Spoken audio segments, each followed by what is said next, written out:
अपना नंबर मुझे लिख के दो, इंशाल्लाह आपके घर आके आपको नौकरी देंगे इंशाल्लाह ताला। और मैं ये जानती हूं हारूनाबाद वालों, जब आपकी रोटी महंगी होती है तो आपको नवाज शरीफ याद आता है। जब आपको बिजली का इतना लंबा बिल आता है तो आपको नवाज शरीफ याद आता है। जब आपका आटा चीनी महंगा होता है तो आपको नवाज शरीफ याद आता है। मैं जानती हूं।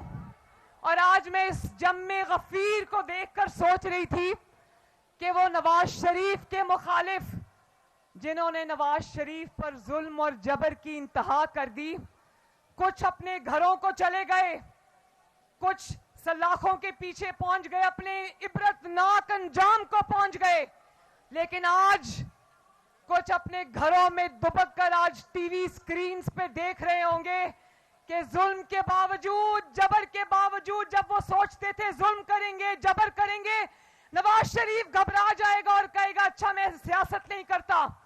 कहते थे हम नवाज शरीफ की सियासत खत्म कर देंगे। तो हारूनाबाद वालों, आज आपको देख के मुझे अल्लाह ताला पे और आप पे बहुत प्यार आ रहा है। आज वही नवाज शरीफ है और वही अवाम का समंदर है।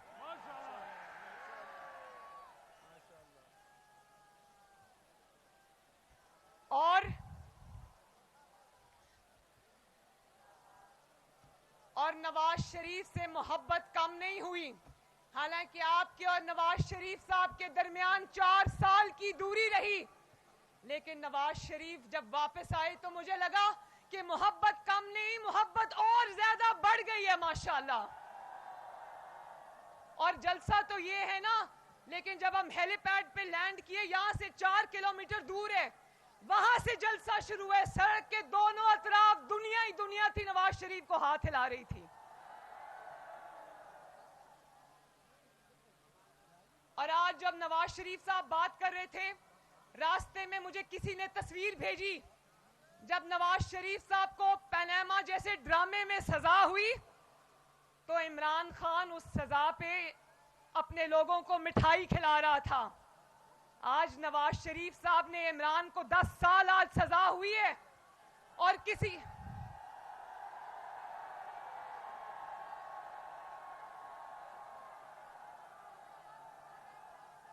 और हारूनाबाद वालों, मैं आपसे पूछना चाहती हूं, नवाज शरीफ को सजा किस बात पे हुई थी? जरा जवाब सुनो,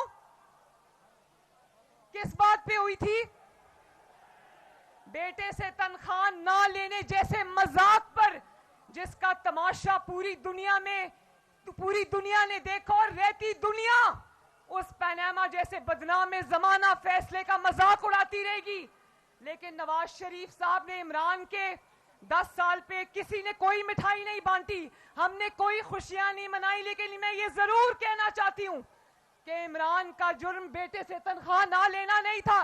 जरा भाई मैं बात कर रही हूं, उसका जुर्म कोई मजाक नहीं था, उसने संगीन जुर्म किया था।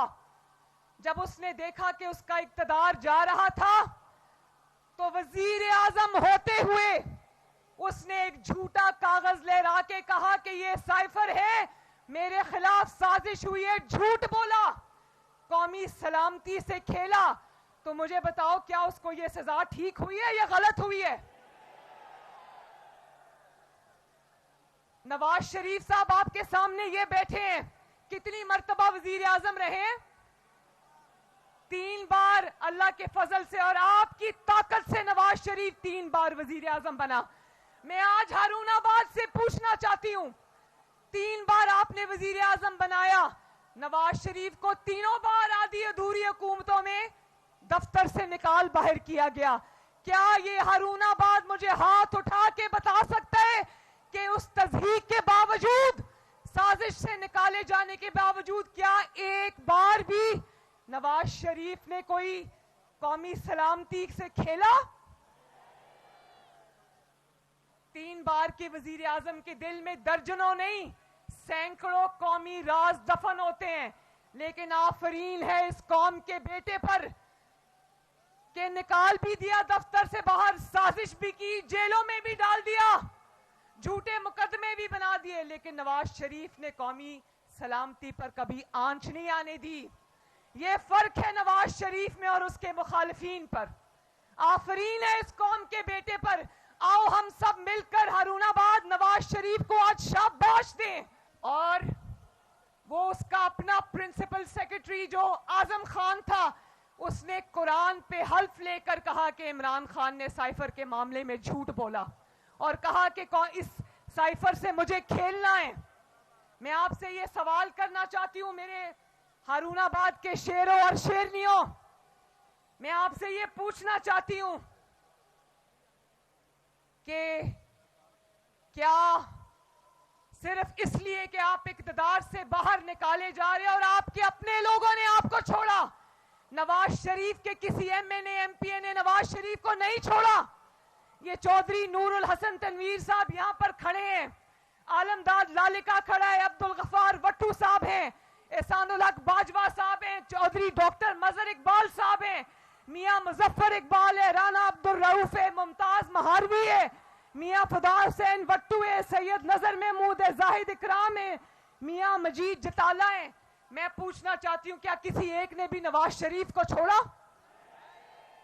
इसके अपने लोग इसको छोड़कर चले गए तो इसने साइफर का ड्रामा रचाया, मुल्क की सलामती से खेला। तो ये जुर्म जो है ये संगीन जुर्म है, कोई मजाक नहीं है। आज ये कई टीवी पर एंकर्स बैठ के कहते हैं ये सियासी सजा है, ये सियासी मुकदमा नहीं है, ये सियासी सजा भी नहीं है। और जो लोगों की आंखों पर पट्टी बंधी है इसको सियासी मुकदमा कह रहे हैं, कान खोल के सुन ले। ना ये सियासी जमात है ना ये सियासी मुकदमा है। जो क्या सियासी जमातें अपने मुल्क पर हमला कर देती हैं? जवाब दो हारूनाबाद वालों। क्या सियासी जमातें मेट्रो बस के स्टेशंस को आग लगाती हैं? क्या सियासी जमातें शोहदा की यादगारों पर हमले करती हैं? क्या सियासी जमातें पेट्रोल बॉम्ब्स फेंकती हैं पुलिस वालों पर? क्या सियासी जमातें अपने कारकुनों को दहशतगर्दी की तालीम दिलवाते हैं? क्या सियासी जमातें डंडे वाले जो कीलों वाले डंडे होते हैं अपने लोगों के हाथ में, वो देखकर पुलिस वालों की हड्डियां तोड़वाते हैं, उनके सर फुड़वाते हैं? ये सियासी जमात नहीं है। इसके साथ सलूक भी वही होना चाहिए जो आप दहशतगर्दों की जमात के साथ करते हो।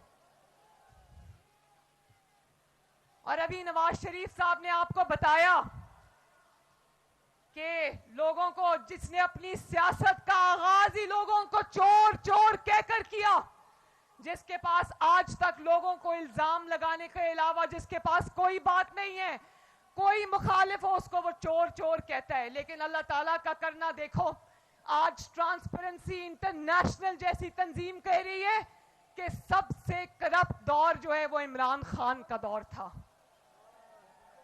2013 में जब नवाज शरीफ साहब को आपने वजीर आजम बनाया तो करप्शन अरूज पे थी।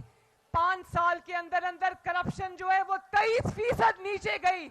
और वो कोई आम दौर नहीं था जहां पे लोगों को अंडे कट्टे और मुर्गियां दे रहे थे।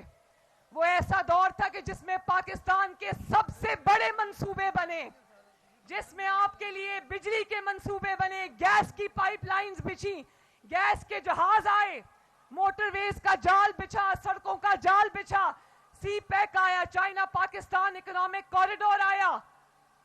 और एक चीज कभी करप्शन की नहीं निकाल के ला सके, क्योंकि करप्शन थी नहीं। अपना दौर आया तो गोगी भी आ गई, पिंकी भी आ गई, सब आ गए और